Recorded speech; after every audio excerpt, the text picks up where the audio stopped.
সম্মানিত দর্শক, আসসালামু আলাইকুম। ময়মনসিংহের হাওড়াঘাটের স্বদেশী ইউনিয়নের কৃষ্ণপুর গ্রাম থেকে বলছি।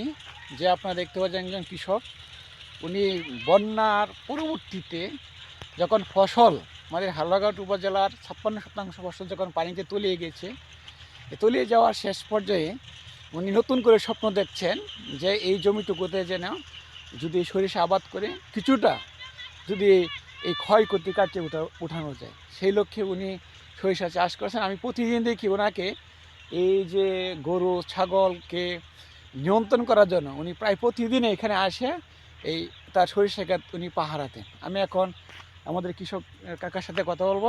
আসসালামু আলাইকুম। ওয়ালাইকুম আসসালাম। কেমন আছেন? ভালোই আছি। আপনি কি সরিষা করছেন? সরিষা করছি। কতটুক জমিতে?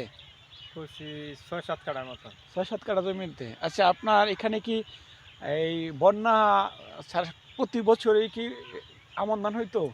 আমন ধান তো প্রতি বছরই হইতো, এই বছর তো আমন ধান হয়নি, খাইয়াছি সব শেষ আপনার করে সকল দিছি। জমি? সব জমি শেষ। আমাদের এই অঞ্চলের সকল জমি? সব জমি শেষ। সব জমি শেষ। তো কেন হঠাৎ করে এখানে আশেপাশে সকল জায়গায় দর্শক দেখেন পতিত জমি, শুধু ওনার এইটু জমিতে শুধুমাত্র উনি সরিষা চাষ করছেন? তা আপনি কেন সরিষা চাষ করার জন্য শ্বাস করছি যে না করলে তো কোনো উপায় নাই, একটা ফসল না হইলে বুড়ো কিছু করবো কি দেয়া। এই নিয়ে তো সরকার থেকে কিন্তু অনুদান কই কেউ কিছু হয় তো খুঁজবে লয় না। সরকারের কোনো লোক এখানে আসে না? না। আপনারা যে বন্যার পরবর্তীতে কষ্ট করতেছেন, এই যে সামনে যে বুড়ো চাষের জন্য ব্যয়বহুল তো খরচ। মানে সরকারি বীজ, সার, কীটনাশক এগুলো কখনো পেয়েছেন? না।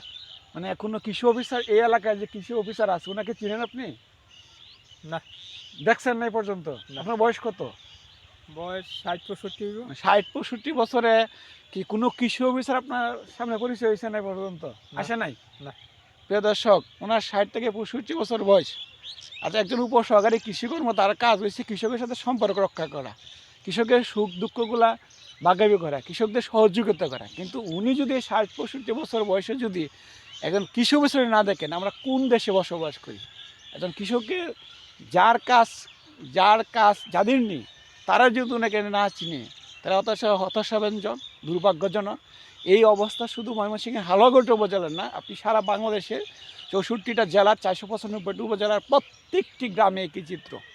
কিন্তু আমরা এই উত্তরণ চাই, এবং আমাদের এই কৃষকদের দুরবস্থার কথাগুলোর জন্য আমাদের যারা সরকারে থাকেন, যারা উপজেলা পর্যায়ে দায়িত্ব থাকেন, তাদের জন্য অবগত করতে আপনাদের মাধ্যমে আমি কৃষক কাকার সাথে আরও কথা বলবো যে এই যে আপনি কতটুকু জমিতে এই আমন ধান চাষ করছিলেন? 4 একরের মতো। 4 একর। সকল জমি কি পানিতে শেষ? সকল জমি পানিতে শেষ। আপনি কি মানে আপনার যে এই যে বুড়ো পর্যন্ত যে খাবারের যে ধানটুকু, সেইটুকু আপনার কি হয়েছে? না। এই খাবার কিনতে হবে, সব কেড়ে বনে সব কিনা লাগবে। গোখাদ্য কিনতে হয়।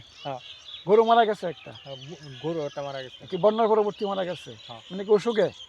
অসুখে যে এই যে খেয়ার আছে না হরে, যে বন্যা পানি এই ধান যে কাটে খাওয়াইছিলাম, এই খাওয়া নিতে পারে পেট টিকে পারে মারা গেছে। কষ্টের বিষয়। প্রিয় দর্শক, আপনারা আসলে একজন কৃষকের যে অসহায়ত্বের কথা উনি তুলে ধরেছেন, যে আমরা কোনো বাংলাদেশে কোনো কৃষক আমরা কারোর কাছে সাহায্য চাই না। আমাদের কৃষকদের অধিকার, যে তাদের যে সম্মান, আমরা এটা চাই। যদি কৃষক তাদের অধিকার চায়, তার যদি পণ্যের ন্যায্য মূল্য সে পায়, এবং যদি সরকারি সুযোগ সুবিধা যদি আমাদের সে কৃষক পায়, তাহলে আমরা সন্তুষ্ট নাকি চাচা? জি। আমরা কারোর কাছে হাত পাততে চাই না। আমরা তো মানুষের সরকারের ট্যাক্স দিই, তাই না?